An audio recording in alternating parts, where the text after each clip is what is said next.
On est ici sur un site tout à fait magnifique, c'est le Moulin de Jarcy, à cheval sur les communes d'une part de Cassis-sous-Sénart et de Varennes-Jarcy.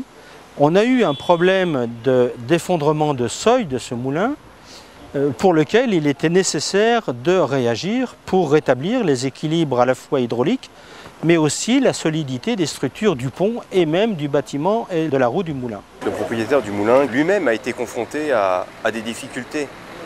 Pourquoi? Parce qu'il n'y avait plus d'eau qui circulait autour de son moulin, ou en tout cas sur ce déversoir.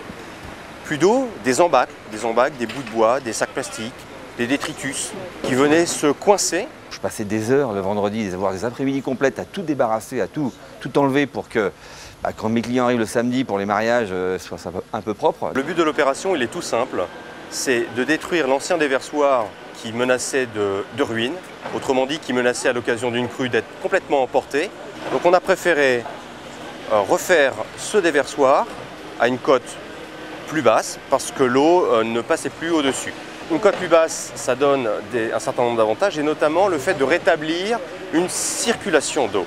On aura même l'été un écoulement d'eau qu'on n'avait pas depuis des années avant. L'ancien propriétaire m'a confirmé qu'il n'avait pas d'eau mai, juin, juillet, août, septembre qui passait. Cette opération s'inscrit aussi dans le cadre de la continuité écologique. On rétablit les processus normaux de fonctionnement des rivières en faisant ça.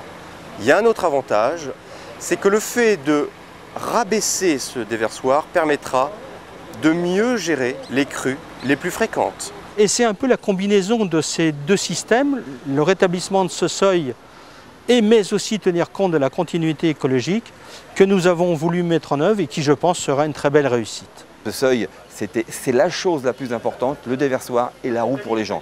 Et aujourd'hui, c'est vrai que ce moulin, s'il n'avait pas ce flux d'eau devant, s'il n'avait pas cette roue qui puisse attirer ces gens, je pense que commercialement, je ne ferais pas ce que je fais aujourd'hui. Cette opération est réalisée pour un montant total de 235 000 €. Le chantier a une durée totale d'1 mois et demi. Plusieurs contraintes ont été identifiées, notamment celle de pouvoir barrer la circulation de l'eau. On était obligé de travailler à sec. Donc c'est la raison pour laquelle on a installé à l'amont de l'ouvrage et à son aval immédiat un système de bâtard d'eau qui empêche l'eau de circuler et de venir contraindre la zone de chantier. Nos relations avec le SIAG depuis le premier jour ont été vraiment... J'ai toujours été au courant de tout. De la première mesure, du premier sondage, du premier déplacement, j'ai toujours été averti. Chaque fois qu'il y a un projet qui a éclos ou un résultat de projet d'une étude qui a été faite, chaque fois j'ai eu des comptes rendus. Et je crois qu'aujourd'hui, on a pu s'organiser pour qu'à la fois ces travaux soient réalisés dans une période, pour lui, la moins contraignante, et pour le SIAG, la plus efficace, parce qu'évidemment, la possibilité de faire ces travaux était réglée par le débit de la rivière. Mais également qui prend en compte les valeurs de la construction ancienne, c'est-à-dire des pieux en bois, etc.